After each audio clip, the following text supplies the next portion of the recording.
Hey, welcome everyone to another morning check-in, morning comic culture check-in. My name is Chris Sarda. You can find me at Chaos and Comics on Instagram and Twitter, and I'm just checking in with you guys. I just have a lot of comic book stuff to talk about, so let's do it in easy half an hour slurps. I don't know if you slurp, I slurp. Anyway, it is Wednesday morning. For you guys, it's Wednesday morning for me too. I just need to drink some water. Make sure that throat stays clear. And it is New Comic Book Day. Some of you that are like DC people and know comic shops that hate tradition already got DC books. I'm actually okay with that. I think they should put the DC books out early. Yeah, it is New Comic Book Day, so that means I'm gonna do my three most anticipated comics of the day. I mean, there are generally like 9. What's fun about me too is that even though they're my most anticipated comics of New Comic Book Day, it doesn't mean I'm gonna get them tomorrow.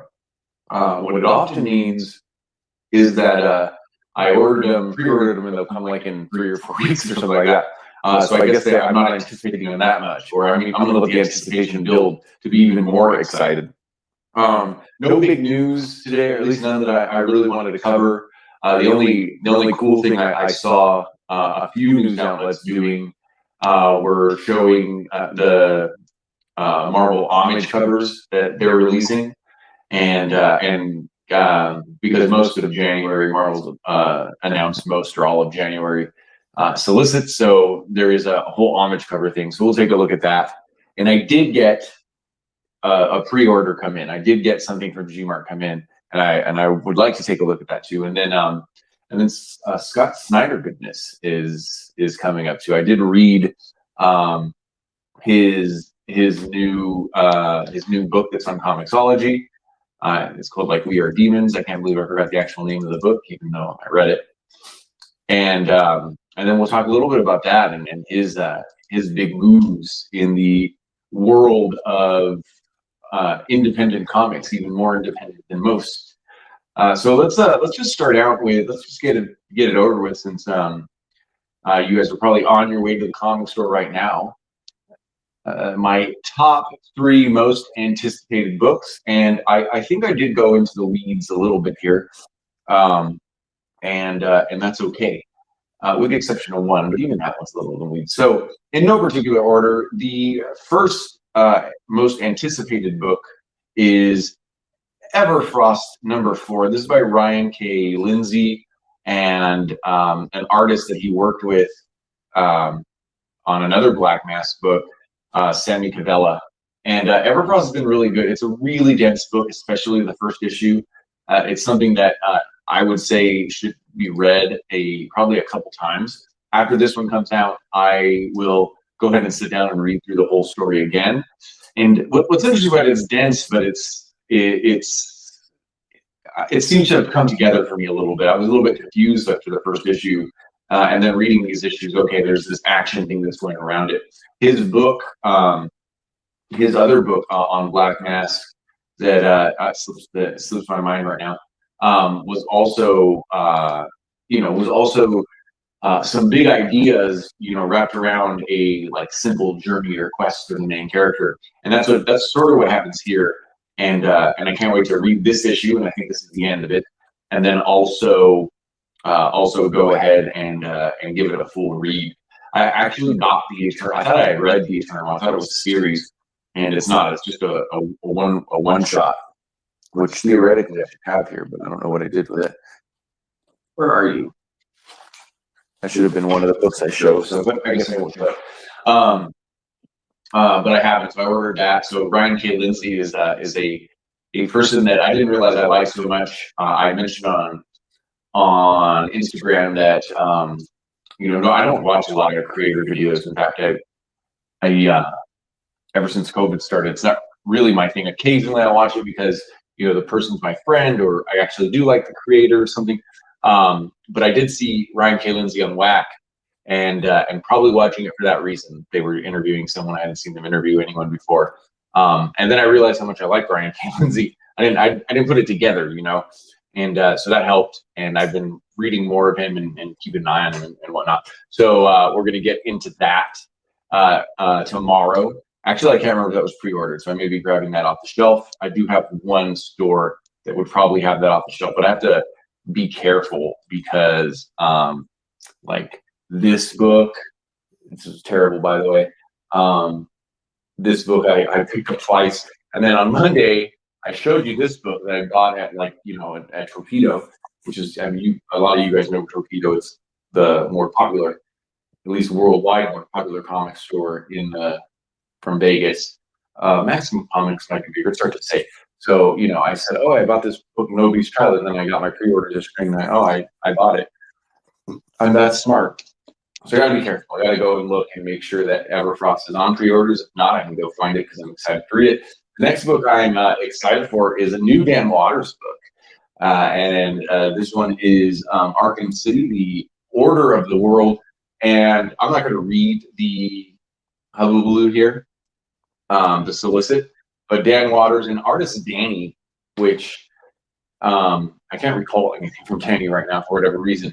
But when you read the solicit, it sounds almost like his weird ass book, Coffin Bound, but set in you know, the Batman's world or whatever. So it's funny because I didn't even know, you know, we complain a lot about Bat books and stuff and Bat adjacent books, and so this would be technically a Bat adjacent book, but I don't know how much it's going to actually mix into the world. I guess we'll see. But Dan Watters is a great writer. He's right up there for me with Ron V. And I really enjoy the other two writers in their little writing group, sort of like a new British wave over there. So Dan Watters, Ron V, #1, and then I do like Alex Packendell and Ryan O'Sullivan. It doesn't seem like Ryan O'Sullivan writes very much, but you know, he's there. He's in the mix. So that's Arkham City.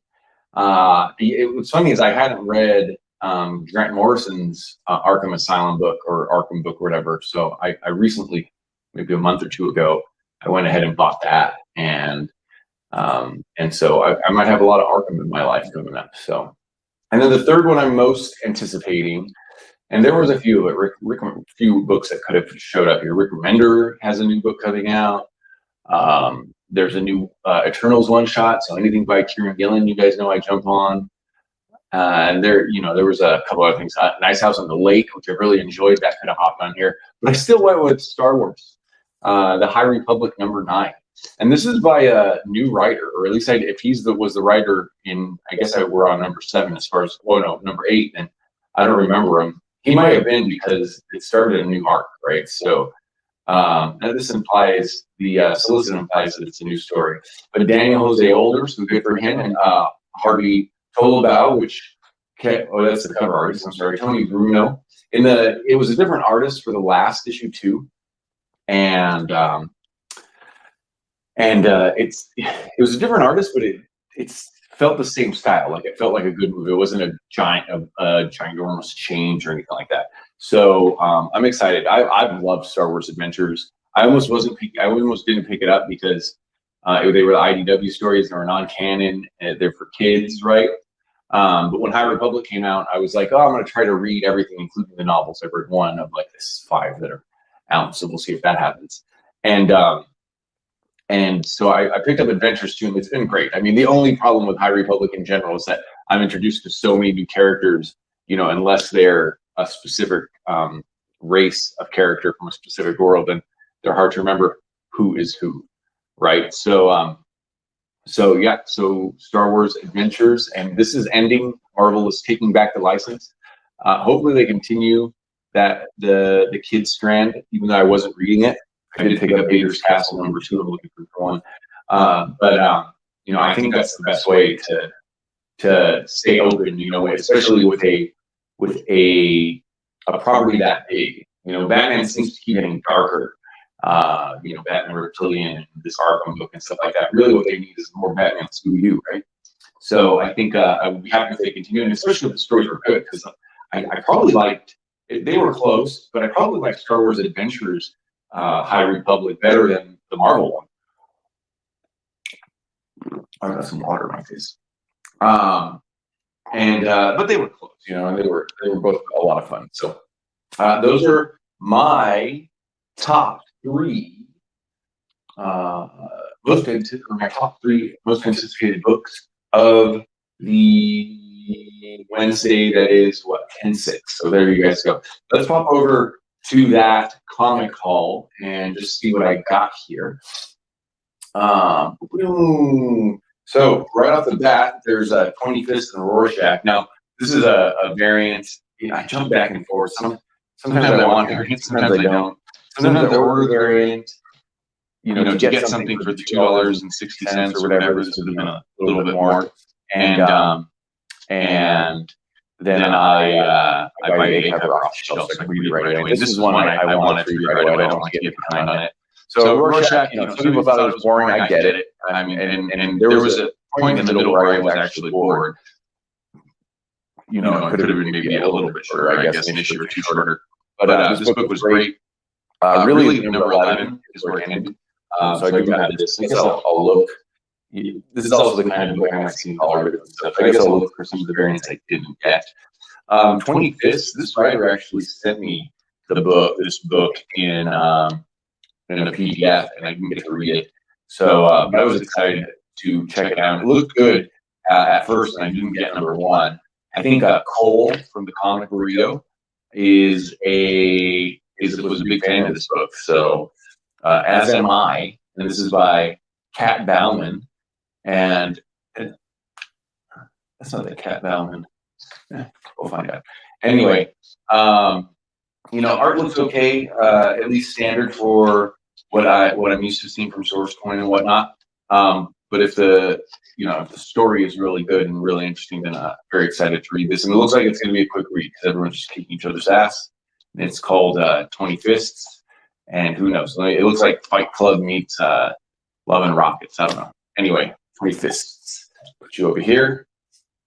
Oh, Last Ronin, man. This has been really good. The problem is that it's been so long that since the last one came out, I can't remember if I read number 3.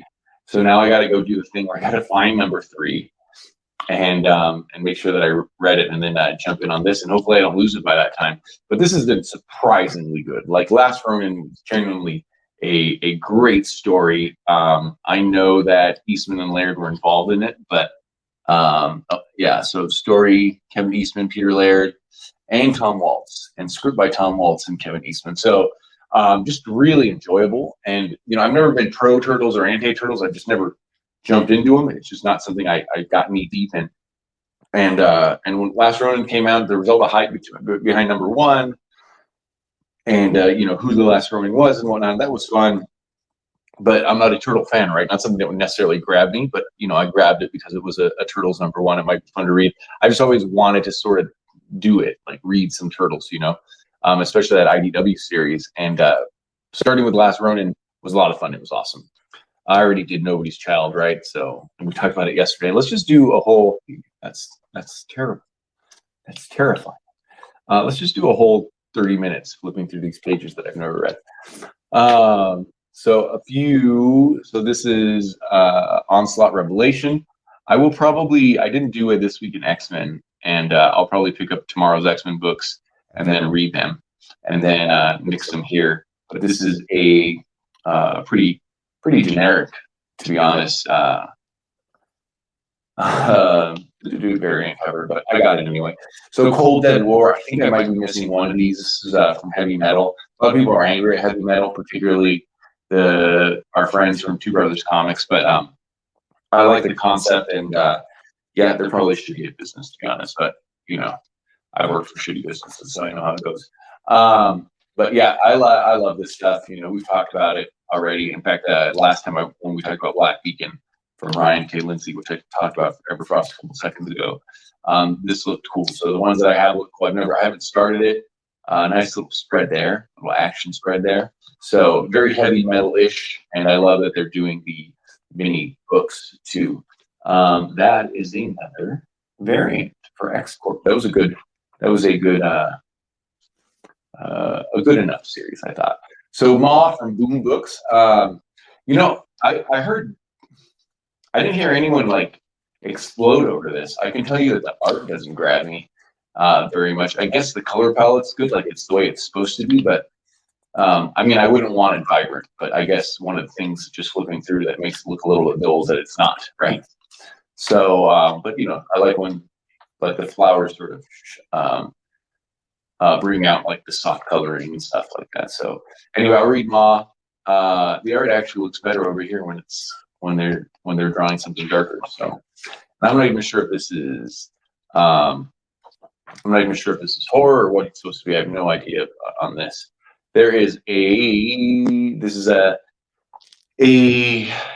Trial of Magneto variant cover. This is North Star, so this is one of the gay covers. Well, the whole series is LGBTQ, but North Star is gay, so this is a gay cover. This is a dick on dick cover. This is not the L, the B, the T, the Q, or the plus. If they change it, if North Star came out again as not G, I think that should be controversial. And it looks like it is, I don't know who did this one. Baldione. It's not Stephanie Hans, that's for sure. So I don't see a signature. Oh, there's a signature. Nope, still can't read it. Anyway, I got a lot of these covers. North Star seems to be the choice for X-Men covers when they're doing the LGBT cover. So good for us. And what is this? Trial of Magneto. That looks like that's a pretty cool cover. So in this issue, we find out why it's called the Trial of Magneto and not the death of Scarlet Witch. I've heard a few people say that. So Death of Doctor Strange. I was waiting originally for this just to hit Marvel Unlimited, but I guess I did order the Peach Momoko cover, and I like this cover. I love the flowers in the background. I love how they fade into the background, and I love the universe stuff going on here. So Doctor Strange. I mean, Peach is so simple. That's why she can churn out so many covers, you know. And some of them are too basic for me. I'll admit that. But some of them are very creative in their own simple way, and that's one of them. Poor Sleepy Reader, Damien over at Sleepy Reader 666 is angry about these variants. I kept calling them action figure variants, but they're trading card variants. But I'm going to tell you why. I like this one a lot. Now, I've bought a few of these, and they normally say Stormbreaker on the back. This one actually has the back of the card. Now it feels like a real trading card variant, and this is awesome. This is wonderful stuff right here. And I think all of the trading card variants should have this. It drives me nuts that I have some of those trading card variants, and this is like Stormbreaker on the back. So this is cool. And now we got to go check to see if my other ones do. I'm going crazy. Another Marauders variant. This is by Betsy Cola. Betsy Cola. No, they're fucking with me. Oh, it is Betsy Cola. Do they know? Oh no, this is not Excalibur. I was going to say. But yeah, that's a beautiful cover. I think most of it comes in the in this, like, that's not teal, right? I don't know my colors. Everything's blue, green, or red to me. Canvas. This is, well, let's wait. Let's get through this little stack here. Primordial. I know people loved and hated this. A lot of people jump on this right away because it's Lemire working with Sorrentino again. I thought it sounded pretty good. So there's an issue 1, but it's probably almost for sure a trade weight. Is this Dark Horse or is it Image? It's Image. So it's going to be a trade weight for me for sure after I read this first one. The only reason it might not be is if it was Dark Horse, because Dark Horse charges, a few dollars more for trades, and most of their stories are 4 issues. It just doesn't make any fucking sense. And that's why Dark Horse has a lot of $0 after it when I pre-order. Same for Dynamite for other reasons though. Star Wars High Republic Adventures, The Monster of Temple Peak. Unfortunately, I can't find number 1, but it says I ordered it, so I better go look for it. Now this though is where I said the other one was meant for kids, but it had an adult feel to it. This one actually does have a bit of a I was going to say a kid feel, but it doesn't. You know what it does have? This annoying bullshit. Like what is? It's not a European comic, guys. Like where did this come from? Or is this a European comic? Like look at this mess. I hate it. I hate that. Red Room, this is one I bought, so I just I'm an idiot. So, and we already know what goes on here. Oh, do I?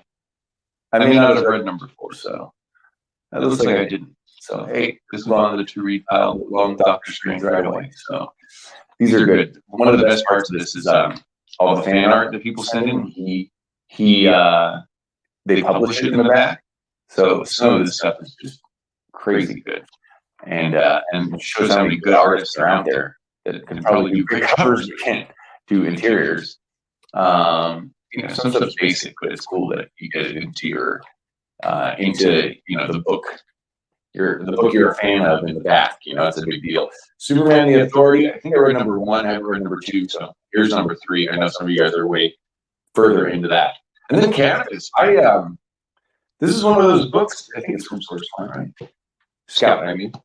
This is one of those books that, I missed number 1, I was like, oh, I'll trade wait, and I didn't see the trade, so either I missed it, or it never got put out. Sometimes, sometimes these smaller companies aren't as quick to put out the trades as the images. And then I saw it last go around, and so I made sure I grabbed it. It wasn't even that cheap, but kind of was just something that looked super interesting to me. I may have had chapter 2 and read it, and that's why I was so set on getting it in trade. But I did finally see it in trade, so this is hopefully I'll read this on the weekend. Art actually was pretty good, good enough at least, and the story looked interesting too. So this is Canvas from, and I don't even know Dave Chisholm. I feel like I should, because the name sounds familiar, but it's weird when you jump on the Scout, right? So I'll have to look that up. So excited for this one right here. Verily. Okay, I guess we can just kick that piece out of there, put me back in here, and I can use my phone. I was gonna do some listener comments today. I'll do those eventually because I think those are watcher comments, because that's I've said it before, but that's my favorite part is the comments, or talking to you guys in the comments. And if I do user comments, then I can answer and continue to talk, to you through there. And not that I won't always answer you eventually, but I can bring it up because not everyone sees everyone else's comments, and some of you say some great things. So I was referencing Earl Grey, who's a great channel, bigger channel than mine, so you guys probably know it. With a focus on a lot of stuff, he'll talk about anything, but a real knowledge and deep love for the stuff that comes out of Europe. And he referenced Schlager music, which is like a cheap disco-like German music. In Poland, it's called disco polo, and Poland has their own thread of it. But it's just he referenced that, and I was going to play some, but I had the phone camera up there. So, but if we do user comments, I'll cite that one, and we'll play some Schlager rock. Probably saying that wrong. So Marvel did something interesting. I mentioned it earlier. They did the thing where we might go over 30 minutes today. God damn it! They did the thing where they did a whole bunch of homage covers. So there are a couple things here. Number one, the variants aren't going to go away, so whatever, right? Ratio variants annoy me a little bit because I guess it's a way to make orders go up, but like if you're a completist, that hurts, right? There's this Nakayama cover for Age of X-Man I've been looking for forever, and there's no way that places bought 100 of that book of Apocalypse and the Extracts or whatever, and that is the 1 in 100.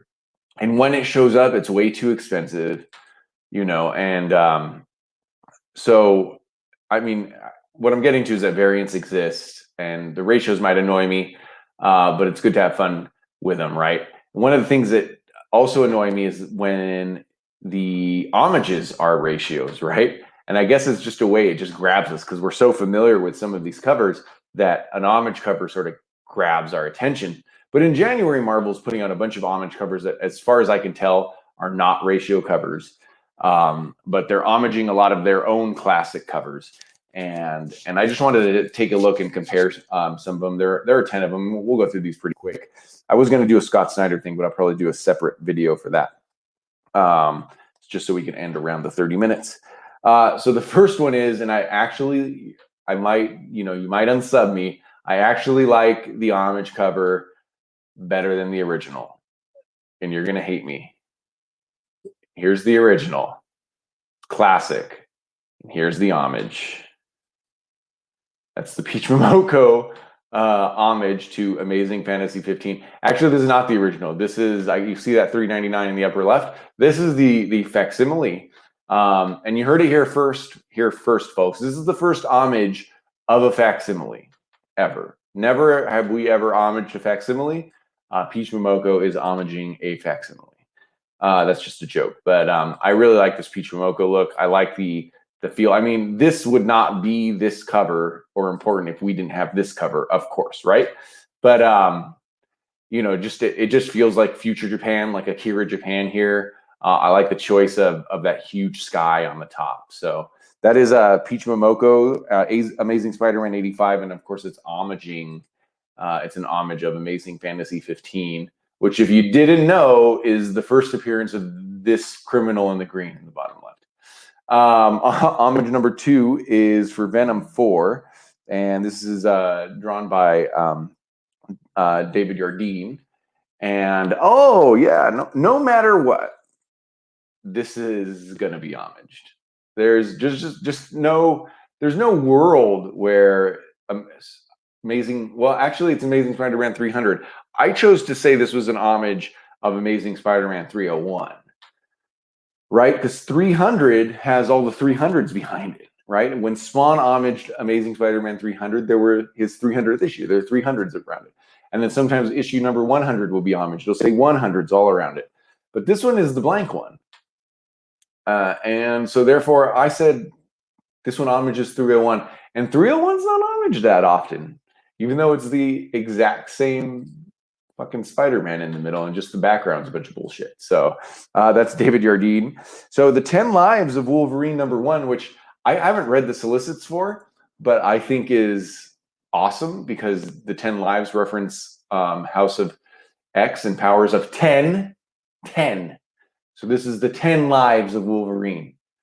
This one is by Will Silney, and I think it's obvious what that one is.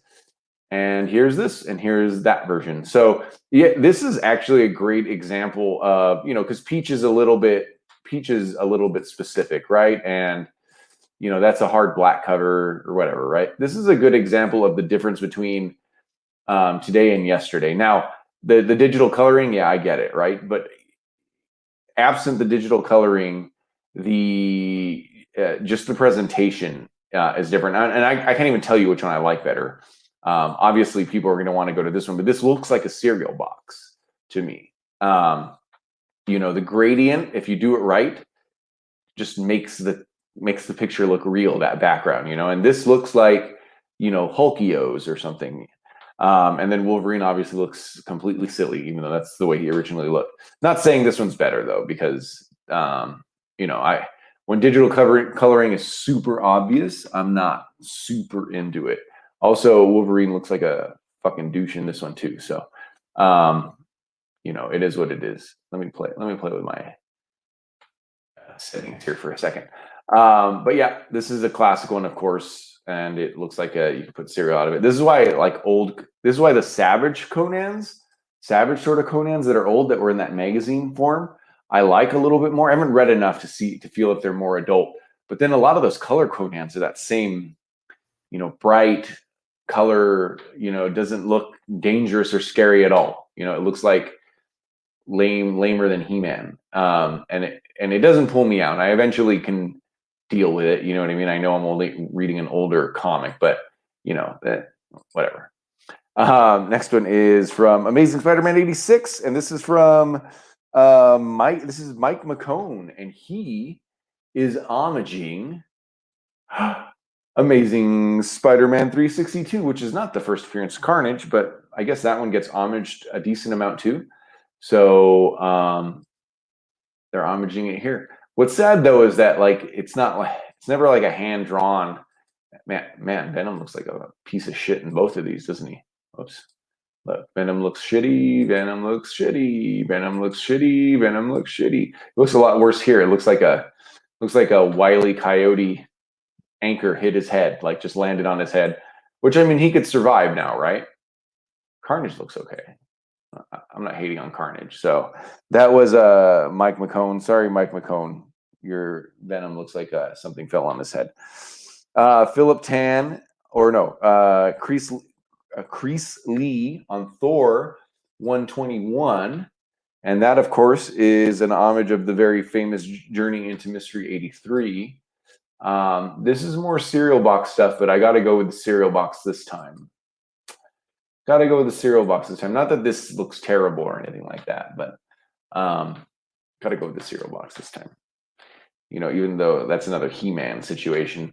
But next up is Philip Tan does an Iron Man, or Captain America Iron Man #3. So we're getting a Cap and Iron Man team up. That has a chance, by the way. Captain America and Iron Man together in their own book has a chance to be very good. You know, because in their individual, so Avengers has too many characters, right? You got to do an arc with Ghost Rider, you got to do it or whatever, right? But I think that like a lot of their ideas alone are a little bit beat, you know, like Captain America represents the ideal of America, but he's done bad things, or the government's doing bad things, and he's got to adjust to that. And at the end of the day, what matters is working towards that ideal. That's been Captain America for a couple decades. And Iron Man, the same thing, his dealings with technology and whatnot, and the technology versus magic stuff. And I read the recent Captain America. I haven't read the recent Iron Man. So maybe it's taken a different path, you know, but obviously, and most shown in Civil War, Captain America and Iron Man together has a chance to be actually a good book, you know, with the right writer and the right treatment and the right conflict there. But this is the homage cover, and it's homaging Captain America 100. Here's Captain America 100. And these are actually very similar, right? But it's the same thing we did above. This is a cereal box, but it doesn't quite look like a cereal box, you know, compared to something over rendered and just, you know, when you compare them, how much more is the digital coloring in there, you know? So I don't know about that. And Cap is a lot more dark and shiny and seemingly the wrong places. After that, we're gonna do, this is David Nakayama, who I just mentioned, that did that Age of X-Man book that I really liked. And hey, I think that one's pretty good. That actually has a throwback feel to it for the Hulk #1, right? This is Hulk #3, but not Hulk #3 from the 60s or whatever. Hulk #3 from 2022. Renumbering, guys. And there we go. Oh, hey, it's another homage. It's another homage. Or I mean, it's another homage of a facsimile. $3.99. So there we go. I don't think this one's so bad. I think David Nakayama actually homaged it instead of copied it with modern tools. And a couple more here. I didn't write that very nicely. Stephen McCrae, Death of Doctor Strange. That might even say down there. Stephen Mooney, Death of Doctor Strange. Homages. This is a really ugly cover. I think we're just gonna make both of these a fail. Homages, Strange Tales 110. And I'm going to go with both of these being a fail. At least the homage kept the word balloons, right? At least. Although, you know, I would have done something terrible and just taken out the word balloons and made everyone really pissed. But that's just me, you know. You know what I really like what homages do is when the homage has to do what's inside the book, and then they homage it, but they don't force Human Torch in it. Like Human Torch is probably not in this book. I'm going to just take a wild guess. But since it's almost a direct homage, they got to put Human Torch in it. So it'd be better if they put some other character doing, you know, some magic stuff that looks like that Human Torch stuff. Next one up. It's not a very good picture, but that is Iron Man #16. This is by Rose Woods. Pete Woods. And here's the comparison. And if you do it quick enough, he's just moving. Ding, ding, ding, ding, ding, ding, ding, ding, ding, ding. I'm going to go with the original one, although that's another cereal box cover there. And last but not least, you know, probably let's call this the start. Let's let's call the first appearance of Deadpool the start of the 90s, even though it happened in 88 or 89. It was really the start of the 90s. Deadpool is very, very, you know, it feels like he's a good base for everything that came after him. And this is from X-Men Legends number 11, which is already a book that is set in the past, but with present time art. And then, of course, there's your other one. I don't know, man. Maybe I like the new one better. In this case, the coloring is better, at least, right? So anyway, that is the 10 covers. I just wanted to take a look at those. We went 5 minutes over. This is a show I thought was going to be much quicker. And we didn't even take a look at this. I wanted to talk about this too. So I guess we'll talk about it tomorrow. Scott Snyder tomorrow then, and I don't even have to work that hard because I already took the notes to talk about his new book. And then we'll maybe I'll even read this. I was just going to talk about the author a little bit, the cartoonist. So maybe I'll even read this by that time. Represented, immobilized by Rick Tremblay. So there we go. There we go. It's one of those artsy books. Anyway, guys, thank you for hanging out with me in the morning. You guys have a great morning. Have a great new comic book day. Let me know what you get down there at Chaos and Comics on Instagram and Twitter, and I will see you next time.